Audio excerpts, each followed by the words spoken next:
Welcome back ناظرین، ایک بار پھر آپ کو خوش آمدید کہتے ہیں. شبلی صاحب، بریک سے پہلے زبیر صاحب نے بہت سارے الزامات بھی آپ کی حکومت پہ عائد کیے ہیں، اور شاید آپ کو اپوزیشن سے اتنا خطرہ نہیں ہے جتنا کہ معاشی بحران سے اس وقت خطرہ ہے، یا اس طرح کے جو الزامات ہیں ان سے خطرہ ہے. اس پہ آپ کیا کہیں گے؟ جی، پہلی بات تو یہ ہے کہ جو شخص عمران خان کو، پرائم منسٹر کو، اگر وہ ان کی آنےسٹی پہ کوئی بات کرتا ہے تو ویسے ہے جیسے کہ چاند کے اوپر تھوک پھینکتا ہے. ٹھیک ہے نا؟ سارا پاکستان جانتا ہے، انٹرنیشنلی پتا ہے کہ عمران خان جیسا آنےسٹ، کمیٹڈ، سنسیئر پیٹریوٹ اس ملک میں بڑے عرصے بعد آیا ہے. تو یہ اب انہوں نے یہ جو نیریٹو ڈیولپ کرنے کی کوشش کر رہے ہیں جس میں ان کا منہ کالا ہوگا، کہ جس میں یہ عمران خان کو کوئی ایسی بات کرے نا کہ جس میں کہ کوئی مان بھی لے کہ یار ایسا ہو رہا ہے. نمبر 1. نمبر 2، معاشی کی بات کی.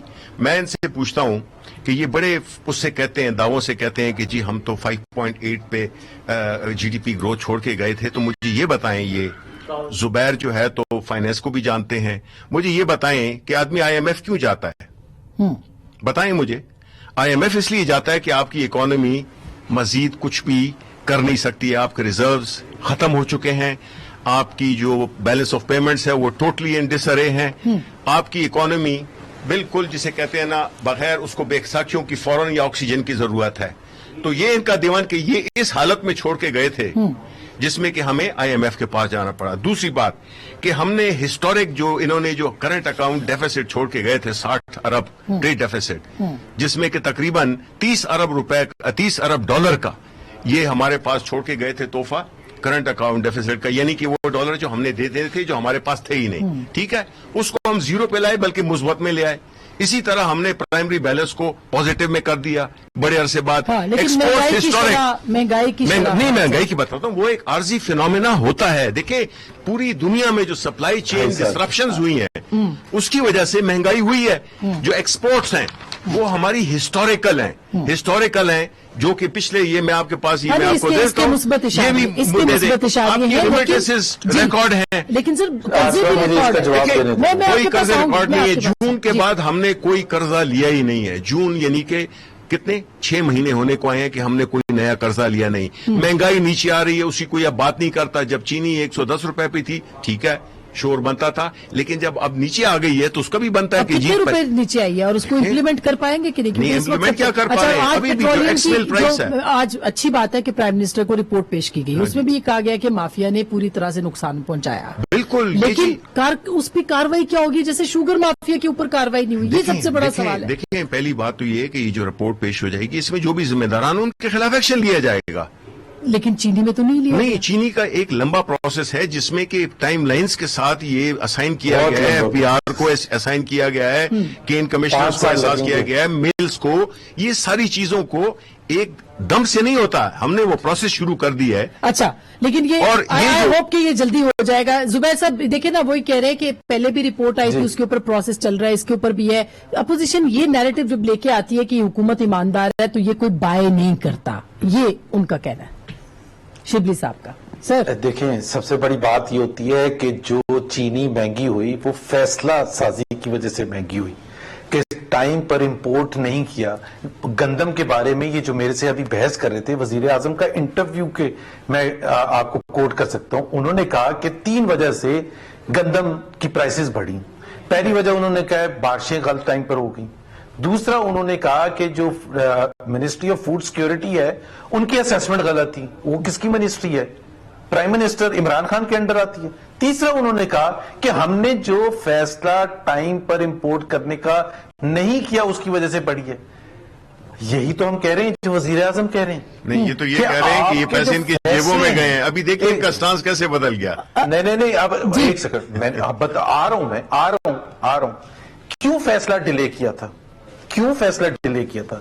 اس لیے ڈیلے کیا تھا کہ تاکہ مہنگی ہو اور جو آپ کے اپنے وزراء ہیں آپ لوگوں سے وہ دبا کے پیسے بڑھیں. جیسے میں نے ایک سیکنڈ شبلی سن لیں. جیسے انہوں نے کہا، اور میں کرنٹ اکاؤنٹ کا میں صرف 30 سیکنڈ لوں گا جواب دینے کے لیے.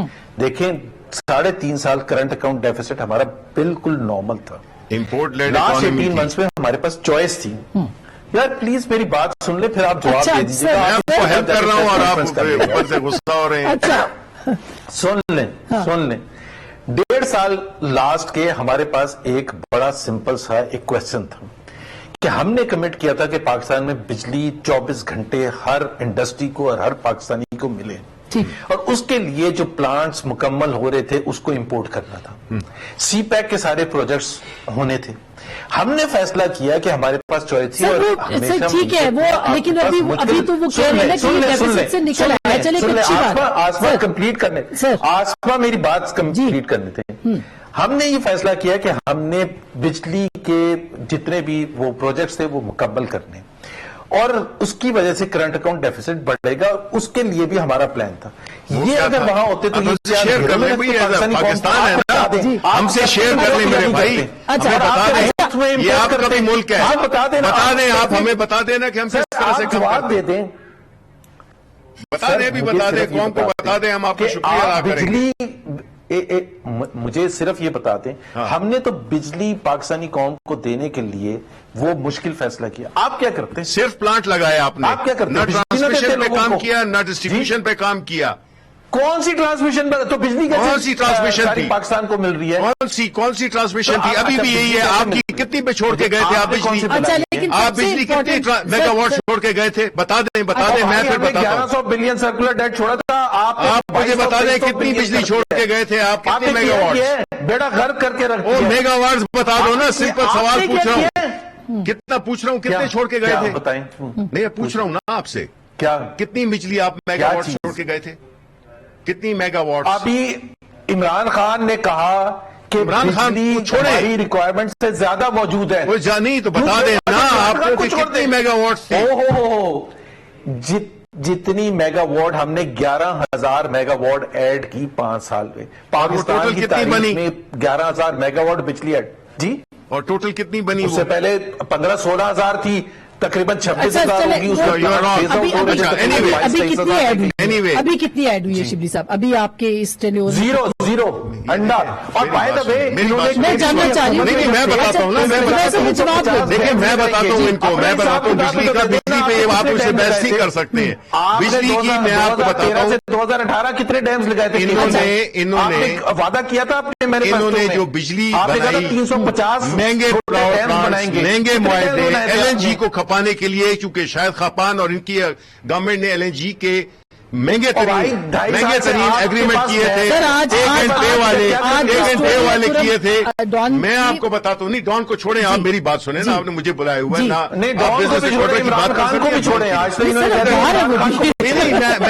میں اس لیے کیونکہ آپ کے ادارے کا اخبار ہے نا, میں آپ کو بتاتا ہوں. انہوں نے ٹیک اینڈ پے کا مطلب یہ تھا کہ چاہے آپ کی کھپت ہو کہ نہیں ہو, آپ نے 60% اور جو بھی ایگریمنٹ تھا وہ ایک اچھا جو بھی ہو گیا وہ ہو گیا نا. ہم تو ان کو بتائیں, ان سے پوچھیں جی کہ وہ کرنٹ اکاؤنٹ ڈیفیسٹ کیسے, ان کا کیا پلان تھا, وہ ذرا شیئر کریں. اچھا میں ایک چھوٹی سی بریک لے لوں سر, میں آپ کو بتاؤں جو بات ہم, میں چھوٹی سی سر میں بریک لے لیتی ہوں. بریک کے بعد ہم ضرور اس پہ پوچھیں گے, اور ساتھ میں یہ بھی پوچھیں گے گندم اور چینی کی قیمتیں کب کم ہوں گی. یہ سب سے عوام یہ خوشخبری ابھی بریک کے بعد سناتے ہیں, اگر ہو گئی ہے تو ہوئی. اور پھر جو پیٹرولیم مافیا ہے اس کا حساب کیسے ہوگا, بریک کے بعد اس پہ بات کریں گے.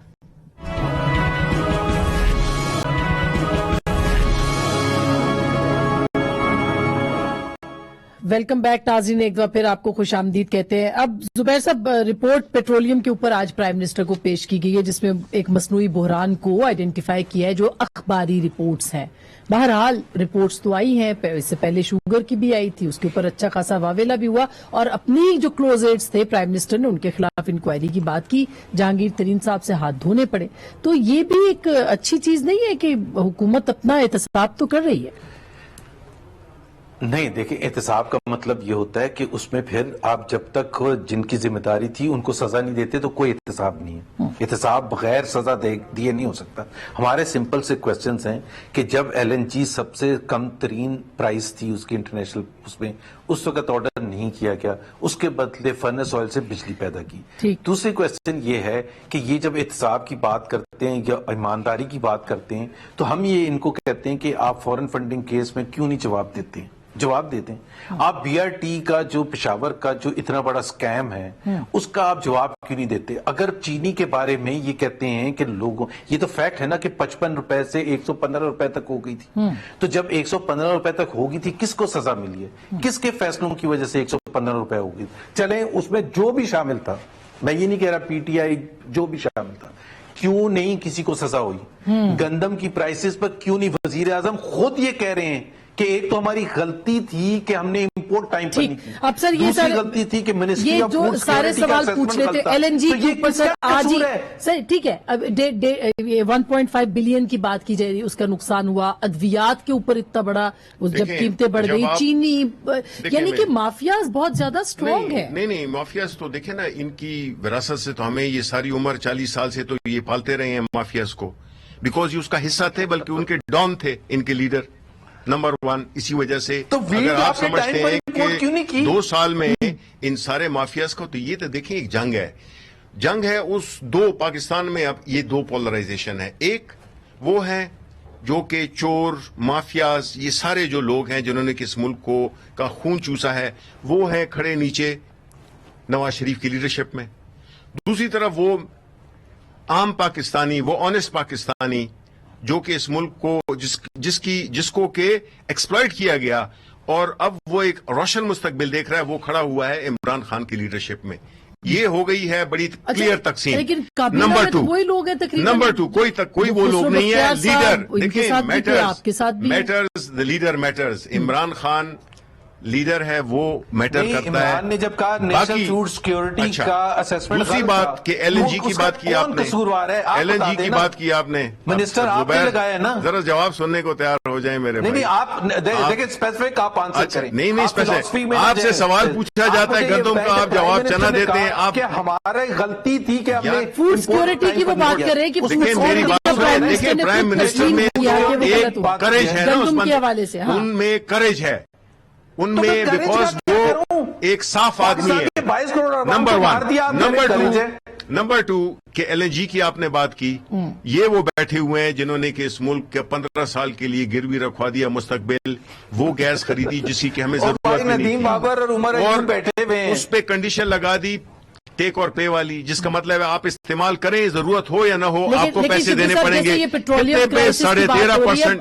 13.5 وہ لوگ ہیں جن کا مطلب کلیش آف انٹرسٹ ہے، بلکہ ان کا ہم نے ندیم بابر صاحب کا بار لوگ کہہ رہے ہیں. دیکھیں اگر جب بھی یہ ثابت ہوا کہ ان کی فیصلہ سازی میں کوئی ایسا فیصلہ ہوا ہے جس میں کہ ان کو فائدہ ہوا ہے، تو ظاہر ہے پرائم منسٹر عمران خان کسی کو، جب خود کرپشن وہ نہیں کرتے ہیں، جب وہ خود فائدہ نہیں اٹھایا انہوں نے کبھی، وہ دوسروں کو کیسے اجازت دیں گے؟ اس میں آپ بالکل بے فکر رہیں. نمبر 3 چینی سستی ہو گئی ہے، بالکل 20 روپے پرائس کم ہوئی ہے، 110 روپے سے 90 سے کیا بلکہ اس سے بھی کم ہو گئی ہے، کیونکہ جو ایکس مل پرائس ہے وہ 81 روپیز ہے. ابھی بریک میں کہہ رہے تھے 50 روپے پہ چھوڑ کے گئے تھے، ابھی 90 روپے اور 100 روپے میں مل رہی ہے. نہیں وہ تو یہ بڑی چیزیں چھوڑ کے گئے ہیں جی. یہ کیا نہیں چھوڑ کے گئے ہیں. اچھا وہ آج تک ہم بھگت رہے ہیں، پتہ نہیں کب تک بھگتیں گے. اور آٹا کب سستا ہوگا؟ دیکھیے عوام کو آٹے اور چینی سے مطلب ہے سر، پاکستان بیورو کھانے پینے کی چیزوں سے. دیکھیں چیزیں نیچے بھی ہوئی ہیں. مہنگائی ایک عارضی ایلیمنٹ تھا، آپ کو پتا ہے کووڈ میں. آپ یہ کیوں بھول رہے ہیں؟ ایک سیکنڈ یار، ایک سیکنڈ. کووڈ ایک ایسی چیز ہے، ساری دنیا کی جو سپلائی چین ہے وہ افیکٹ ہوئی ہے. کئی ملکوں میں ابھی کرفیو لگا ہوا ہے، لاک ڈاؤن ہے. خود پیدا کرتے سر، گندم بھی چینی بھی سب کچھ ہمارے اپنے. یہ گندم چینی کی میں دیکھیں سبزیوں کی بات ہو رہی ہے، انڈیا سے آتی تھی، آپ کی ایران سے آتی تھی.